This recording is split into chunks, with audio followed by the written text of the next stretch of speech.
하나님의 말씀은 사무엘하 24장 18절에서 25절에 있는 말씀입니다. 사무엘하 24장 18절에서 25절 제가 봉독해 드리겠습니다. 이날에 갓이 다윗에게 이르러 그에게 아뢰되 올라가서 여부수 사람 아리우나의 타작마당에서 여호와를 위하여 제단을 쌓으소서 하매 다윗이 여호와께 명령하신 바 갓의 말대로 올라가니라. 아라우나가 바라보다가 왕과 그의 부하들이 자기를 향하여 건너옴을 보고 나가서 왕 앞에서 얼굴을 땅에 대고 절하며 이르되 어찌하여 내 주 왕께서 종에게 임하시나이까 하니 다윗이 이르되 내게서 타작마당을 사서 여호와께 제단을 쌓아 백성에게 내리는 재앙을 그치게 하려 함이라 하는지라. 아라우나가 다윗에게 이르되 원하건대 내 주 왕은 좋게 여기시거든 때로 취하여 드리소서. 번제에 대하여는 소가 있고 뗄나무에 대하여는 마당질하는 도구와 소의 멍에가 있나이다. 왕이여 아라우나가 이것을 다 왕께 드리나이다 하고 또 왕께 아뢰되 왕의 하나님 여호와께서 왕을 기쁘게 받으시기를 원하나이다. 왕이 아라우나에게 이르되 그렇게 아니하다. 내가 값을 주고 내게서 살이라. 값 없이는 내 하나님 여호와께 번제를 드리지 아니하리라 하고 다윗이 은 50세겔로 타작마당과 소를 사고 그곳에서 여호와를 위하여 제단을 쌓고 번제와 화목제물을 드렸더니 이에 여호와께서 그 땅을 위한 기도를 들으시매 이스라엘에게 내리는 재앙이 그쳤더라. 아멘. 이 시간에는 할렐루야 찬양대의 찬양이 있겠습니다.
이 시간에는 값진 예배를 드리자라는 주제로 이렇게 담임 목사님 말씀을 전해 주시겠습니다. 큰 은혜 받으시기를 바랍니다. 예배할 때 가장 행복합니다. 좋은 찬양 감사합니다. 하나님의 택함 받은 선민이라는 이스라엘은 신정국가예요. 하나님께서 직접 말씀하시고 그 말씀도 순종하고 나아갈 때에 모든 것을 하나님께서 책임져 주는 신정국가였어요. 그런데 다윗이 군인의 힘으로 뭔가 해보려고 또 세상 힘으로 해보려고 인구조사를 하게 됐는데 하나님께서 그 다윗 행위를 아주 안 좋게 생각하셨어요. 하나님께서 진노하셨는데 하루에 7만 명이 되는 사람이 전염병으로 죽게 됐습니다. 이런 상황이 돼서 다윗은 하나님 앞에 무릎 꿇고 기도하죠. 하나님, 내가 잘못했습니다. 하나님을 의지하고 하나님 뜻대로 순종하고 나아갈 때 하나님께 책임져 주는 이런 신정국가인데 인간의 생각이 앞서가지고 세상적인 물리적인 힘으로 뭔가 해보려고 군인의 힘으로 뭔가 해보려고 했던 내가 잘못했습니다. 기도해요. 성도 여러분, 하나님의 맹렬한 심판 앞에 피할 자가 누가 있겠습니까? 하늘 위로 피한다고 해서 피할 수 있습니까? 수월에 있다 할지라도 그곳에 하나님 계신다고 그랬어요. 하나님의 맹렬한 진노 앞에 피할 자는 아무도 없습니다. 앞에 16절 말씀을 보면은 심판을 집행하는 천사가 예루살렘을 향해 손을 들어 멸하려고 할 때에 하나님께서 돌이키시사 천사에게 그만 손을 거두어라, 그만 징계하라. 다윗의 처절한 회개 기도를 들으시고 하나님께서 마음 돌이키신 거예요. 하나님께서 다윗의 기도를 듣고 이스라엘에게 긍휼히 여기시고 안타까워하셨습니다. 하나님께서는 죄에 대해서는 진노하지만은 회개할 때에 긍휼히 여기시는 하나님이신 줄로 믿습니다. 회개하기를 기다리시는 하나님이에요. 다윗은 하나님 앞에 죄는 네 가지였는데 죄는 자신이 지었는데 왜 이 백성이 이렇게 죽어나갑니까? 너무 안타까워서 하나님 앞에 무릎 꿇어 기도한 거예요. 이러한 다윗의 모습을 통해서 진정한 지도자상이 어떤 모습인가를 볼 수 있어요. 지도자는 이래야 되겠죠. 세상 지도자들은 자기 잘못을 다른 사람에게 돌리려고 하지만은 자신의 잘못이 드러나도 끝까지 잡아떼고 감추고 잘못이 없다고 주장합니다. 자기 한 목숨 살리겠다고 수많은 사람들을 희생시키면서도 아랑곳하지 않아요. 이 세상 지도자들이. 그러나 우리에게는 우리를 자기 목숨보다도 더 아끼시고 사랑하셔서 내 대신 죽기까지 하신 참 지도자 예수 그리스도가 계심을 믿으시기를 바랍니다. 세상 지도자 보고 실망하신 것, 참 지도자 예수님 바라보면서 소망을 가지시기를 바랍니다. 예수님께서는 우리가 받은 죄값을 대신 지불해 주시려고 자신의 생명까지도 희생하셨어요. 주님은 우리를 위해서 온갖 질고를 당하시고 고난을 다 겪으셨는데 우리는 우리가 당한 질병, 우리 연약한 것, 이 모든 것 너무 힘들지만 우리 주님이 모든 것 다 우리 짊어지시고 다 해결해 주셨어요. 우리의 허물과 약한 것을 대신 지시고 우리에게 참 평화와 안식을 허락해 주셨습니다. 하나님께서는 우리를 긍휼히 여기시고 예수 그리스도 십자가를 통해서 우리의 죄를 용서해 주셨습니다. 그러므로 우리가 하나님의 긍휼하심, 불쌍히 여기심을 믿는다면은 우리는 하나님의 긍휼하심을 의지하여서 우리의 모든 죄를 회개해야 될 줄로 믿습니다. 회개는 자기 죄에 대해서 용서를 구하는 거예요.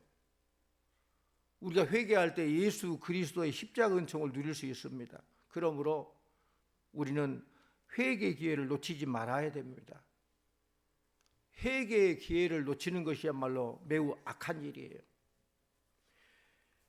히브리서 12장 4절에 보면은 너희가 죄와 싸우되 아직 피 흘리기까지는 대항하지 아니하고 그랬어.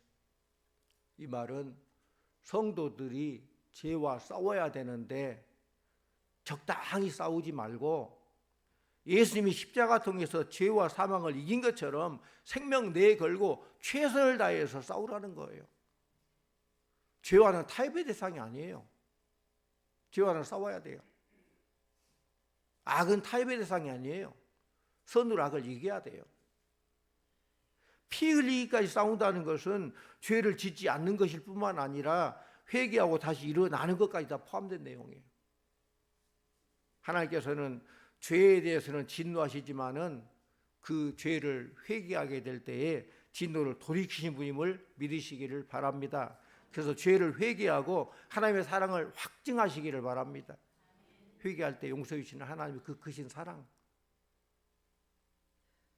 오늘 말씀에 보면은 재앙을 그치게 하는 대속의 은혜가 나옵니다. 하나님께서 선지자 갓을 통해 다윗에게 희생제사를 드리도록 명령하셨습니다. 그 이유는 오직 희생제사를 통해서만 하나님의 진노를 멈출 수 있고 백성들이 진노에서 벗어날 수 있기 때문에 그렇다는 거예요. 뭘 통해서요? 희생제사를 통해서. 공의로우신 하나님께서는 죄를 그냥 지나치시는 그런 하나님이 아니셔요. 그게 공의로운 하나님이죠. 죄에 대해서는 그에 대한 벌을 받는 것이죠. 또 선한 일에 대해서 그에 대한 보응, 상급을 받는 것이죠. 그게 공의예요. 누군가가 죄인을 대신해서 그 죄값을 지고 죽어야 진노를 멈출 수 있다는 거예요. 오늘 말씀 보면 아리우나 타작락이 나오는데 이건 물론 아라우나 타작마당이라고도 하고 아리우나 타작마당이라고 하고 혹은 오르난의 타작마당이라고 해요. 다 들어보셨을 거예요. 이 장소는 하나님의 진노가 멈춘 곳이에요. 아라우나 타작마당은 역사적으로 보면 참 대단한 곳이에요. 역사적인 대단한 장소예요. 하나님은 아브라함을 시험을 했는데 시험하고 최종 판결하죠. 합격이다. 내가 드디어 네가 나를 경외하는 줄 아노라. 어디에서 그랬어요? 이삭을 제물로 바치라고 할 때 이삭을 바칠 때 하나님께서 이삭을 대신해서 뭘 준비했죠? 순양을 준비했어요. 그곳을 뭐라고요? 여호와 이레라고 그랬어요. 그 곳이 곧 아라우나 타작마당이에요. 그곳이. 또 구약에 보면은 하나님의 구원의 임재를 나타내는 솔로몬 성전을 세운 곳이 바로 아라우나 타작마당이에요. 신약에서 예수님께서 우리 죄를 대속하기 위해서 십자가를 지고 가신 골고다 언덕이 바로 이 아라우나 타작마당이에요. 예수 그리스도의 십자가 은혜를 깨달은 사람은 감사하지 않을 수 없죠. 마음 깊은 곳에서 나오는 감사는 자신의 처지와 상황과 상관없이 가난과 고난이 닥쳐와도 불평하지 않습니다. 모든 일에 자족하고 하나님의 섭리를 인정하고 하나님 하신 일에 대해서 찬양합니다. 하나님 옳습니다. 내 마음에 안 들어도 내가 힘들어도 하나님 하신 일 항상 옳습니다. 하나님을 찬양하는 거예요. 큰 위기가 닥쳐도 불안해하지 않습니다. 하나님을 신뢰하기 때문에 오히려 감사하게 되는 것입니다. 예수 그리스도께서 우리를 위해서 십자가에서 친히 화목제물이 되셨습니다. 예수 그리스도는 하나님의 진노를 멈추게 하는 대속의 제물이 되었다는 거예요. 우리는 이런 은혜를 입은 자들이므로 온 마음을 다해서 주님의 은혜에 감사해야 될 줄로 믿습니다. 말씀 같이 읽습니다. 21절 22절 같이 옵니다. 21절 22절 이르되 어찌하여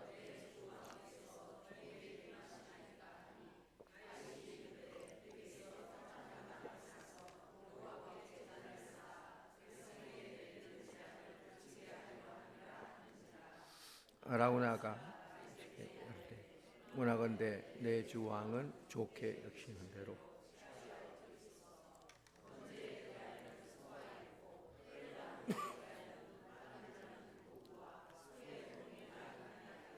아멘. 다윗의 말을 들은 아라우나는 자기 집에 있는 것은 무엇인지 왕께 드리겠습니다. 제물로 바쳐도 된다라고 말합니다. 번제로 드릴 소가 있고 또 농기구가 있고 소의 멍에가 있어. 이걸 땔감으로 사용해서 번제를 드리시면 다 드리겠습니다. 아라우나는 왕이 원하는 것은 왕 앞에 아끼는 것이 없었습니다. 소가 얼마나 귀합니까? 지금이야 뭐 농기구가 발달해서 그렇지만은 한 3, 40년 전만 해도 소가 농촌에서 물론 땅이 제일 1호에게 땅 다음으로 귀한 게 소였어요. 소. 재산 목록 1호. 소 몇 마리 있느냐. 그게 얼마나 부를 상징했어요. 아라우나가 그런 소를 그냥 드리겠다는 거예요. 또 소 멍에와 농기구 필요한데 얼마나 귀합니까? 그런데 그것을 번제를 드릴 때 땔감으로 쓰라고 그것까지 마저 드리겠다는 것입니다. 모든 것을 왕이 원하는 대로 쓰라고 말합니다. 우리 24절 말씀 같습니다. 24절 왕이 아라우나에게 이르되 그렇지 아니하다. 내가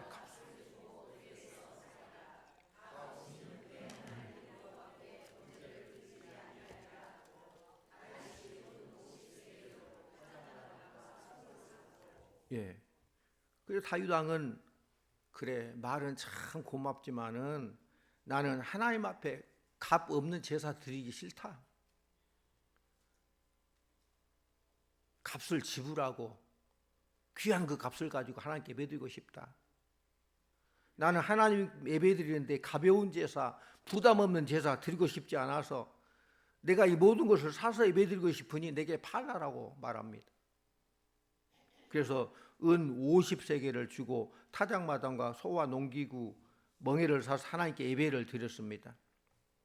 사랑하는 성도님들, 하나님의 은혜는 공짜이지만은 세상에서는 공짜가 없어요.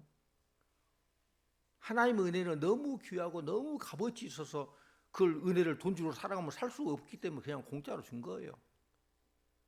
근데 이 세상은 공짜가 없어요. 공짜라면 양쟁물도 마신다 그런 말도 있는데 성공을 바라는 사람은 공짜 바라면 안 돼요. 어떤 사람이 이렇게 소리쳤답니다.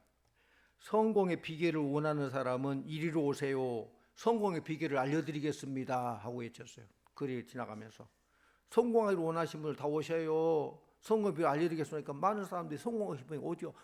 나도 잘 듣고 성공하고 싶다. 왔어요. 그런데 다 사람들이 모이게 돼야 또 이렇게 말합니다. 성공의 비결을 듣고 싶거든 모두 돈을 내세요. 그래요. 뭐 이런 일이 있나고 가버리는 사람도 있지만 그래도 나도 알고 싶다. 성공 비밀을 알고 싶다 해서 또 이렇게 돈을 지불하고 알고 싶다. 돈을 지불했어요.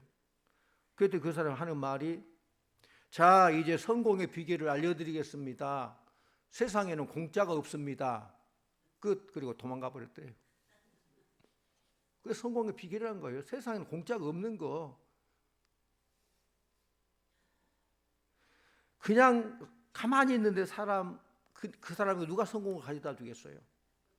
열심히 일해야 성공하지 놀기만 했는데 무슨 성공할 수 있겠어요? 열심히 공부해야 성적도 오르고 상위 학교도 갈 수 있지 놀면서 어떻게 공부 지나갈 수 있겠어요? 열심히 사는 사람에게 영광스러운 자리가 있지 농땡이 치는 사람에게 영광스러운 자리가 있을 수 없어요. 오늘 말씀 보면 다윗 왕은 제사를 드리는데 하나님께 제사를 드리는데 공짜 제사가 아니라 값을 지불한 제사를 드리고 싶었다는 거예요. 성도님들, 우리가 하나님께 드리는 이 예배에는 값이 들어가 있어야 돼요. 뭐가 들어가 있어야 돼요? 귀한 것이. 나의 가장 귀한 시간, 물질, 정성, 노력, 봉사 이런 거 들어가 있어야 돼요. 아라우나는 대가를 지불하지 않고 자기 소유를 바치면서가 허짓하려고 했어요. 다 왕 뜻대로 하십시오. 모든 거 드리겠습니다. 마치 예루살렘 성에 들어갈 때 새끼 나귀의 주인처럼 주께서 쓰시겠다니 모든 걸 다 드리는 거죠. 주께서 쓰시겠다니까. 그러나 다윗 왕은 그렇게 해서는 안 되고 자신이 반드시 값을 지불하고 타작마당과 번제점을 사서 제사를 드리겠다라고 선언합니다.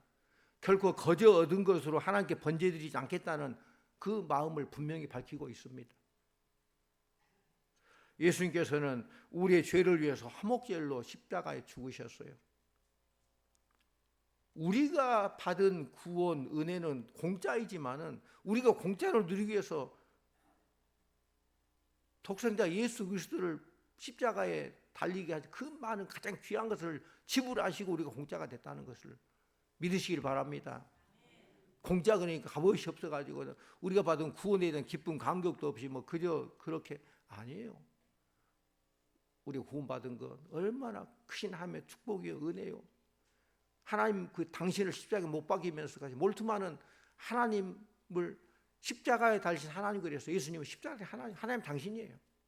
당신을 희생시키면서 우리를 사랑하셔서 구원시켜 주신 거예요. 우리는 믿음으로 예수님의 십자가의 죽음에 참여하고 의롭다 하심을 얻게 되었습니다. 오직 믿음으로 예수 그리스도와 연합하여서 주님이 십자가에 죽으실 때 우리도 함께 죽은 거예요. 우리 성경 몇 구절을 찾아보겠습니다.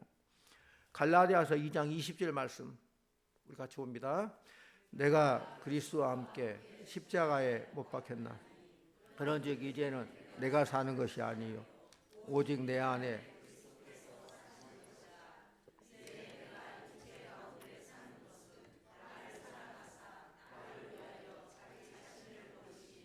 하나님의 아들을 믿는 믿음 안에서 사는 것이라. 아멘. 이것은 죄와 율법에 대해서 죽은 것입니다. 이제 우리는 죄와 율법에서 해방되어서 누구의 정죄도 받지 않는 그런 복된 삶을 살게 되는 거예요.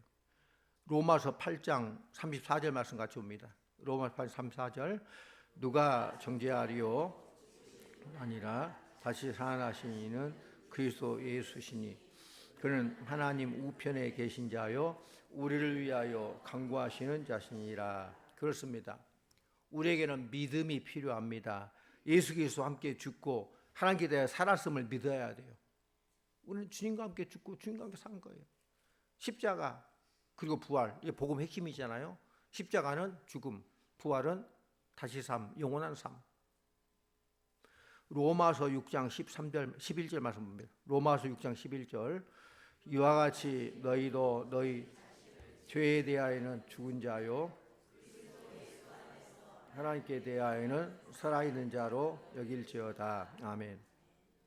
우리는 자신의 믿음이 참된 믿음인지 아닌지 늘 점검해야 돼. 우리의 일상적인 삶 속에서 성령의 인도하심과 교제가 늘 있어야 돼요. 그 참 믿음이에요. 우리 일상적인 삶 속에서 주님의 말씀에 늘 순종해야 돼요.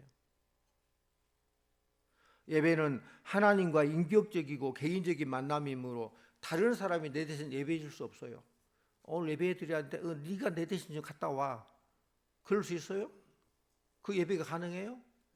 예배는 하나님과 나와 1대1의 관계예요. 나 천국 가야 되는데 네가 내 대신 천국 가. 말이 돼요? 다윗은 정말로 몸과 마음을 다해서 예배를 준비하고자 했습니다. 다윗은 헌신의 기회를 다른 사람에게 빼앗기고 싶지 않았기 때문에 타작마당 값을 지불하고 사려고 했어요. 이것이 곧 예배자의 올바른 자세예요. 사람들은 다른 사람들의 헌신 위해서 그냥 무임승차하려고 해요. 그냥 겨우 예배자리에 나와서 하나님의 복만 받으면 되겠다라고 생각하는데 그것은 우리 예배는 될 수 있을지 모르겠지만은 하나님과 나의 단독자로서의 예배, 나의 예배는 될 수 없어요. 나의 예배는 자신을 희생하고 자신을 드리는 산 제물이어야 돼요. 우리가 하나님의 진노를 피하고 구원을 얻을 유일한 길은 오직 믿음으로 예수 그리스도의 죽음에 참여하는 것입니다. 우리 모두 믿음으로 구하고 은혜에 감사하면 대속하신 하나님의 은혜가 날마다 넘쳐나게 될 줄로 믿습니다. 하나님께서는 다윗의 예배를 받으시고 재앙을 그치게 하시고 다시 축복의 물꼬를 터줬다는 거예요. 오늘 이 말씀도 우리가 배워야 돼요. 예배는 재앙을 막고 축복의 물꼬를 터주는 것입니다. 아멘. 따라해 볼래요? 예배는 재앙을 막고 축복의 물꼬를 터줍니다. 할렐루야. 그렇죠. 그런 예배를 잘 드려야 되겠어요? 못 드려야 되겠어요? 예배를 잘 드려가지고 망한 사람 없어요. 보면 예배 잘 드려서 다 성공했어요. 하나님의 복 가장 중요하잖아요. 신앙생활 가장 중요한 예배잖아요. 우리가 다른 것은 좀 잘못해도 예배는 정말로 전문가가 돼야 돼요. 예배에 생명을 걸면 하나님께서 감동받으시는데, 하나님께서 감동받으시면 뭐 못해 주시겠어요?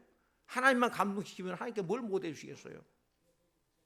우리 모두 예배 시간을 우리의 시간 중에서 제일 최선, 첫째, 우선의 시간에 둬야 될 줄로 믿습니다. 예배 시간을 내 삶의 우선순위로 두어야 돼요. 이럴 때 하나님 앞에 올바른 삶을 살게 되는 것이고 복받는 삶을 살게 되는 것입니다. 우리가 하나님 마음에 감동을 일으키면 하나님께서 우리에게 어떤 길을 열어주실지 기대하시기 바랍니다. 먼저 하나님을 생각하는 마음을 가져야 돼요. 시간을 내는 것도 먼저 예배 시간이 최우선이에요. 예배 시간을 아까워하면서 하나님께서 뭘 주시겠다고 뭘 기대합니까? 예배 시간 아까워하면서 하나님께 뭘 받겠다고 기대한 것 너무 얌체잖아요. 다윗은 하나님이 받으실 만한 제사의 절대 조건을 이렇게 말했습니다. 우리 말씀 봅니다. 시편 51편 17절 말씀 함께 봅니다. 하나님께서 구하시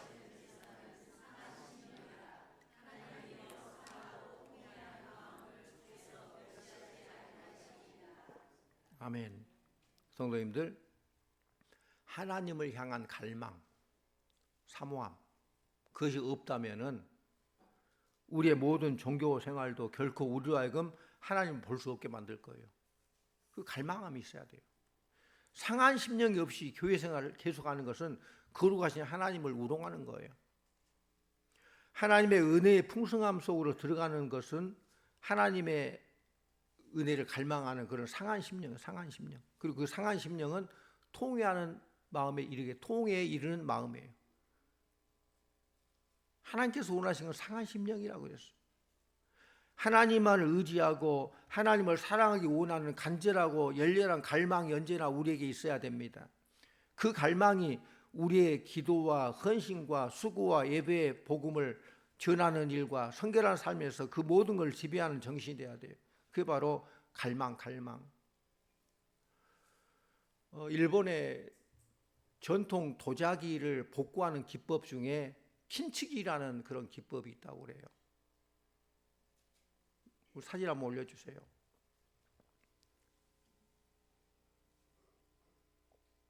깨진 도자기가 있는데요. 그 깨진 도자기를 잘 복구를 하는 거예요. 이렇게. 그래서 일본 킨치기 방법으로 복구된 도자기예요.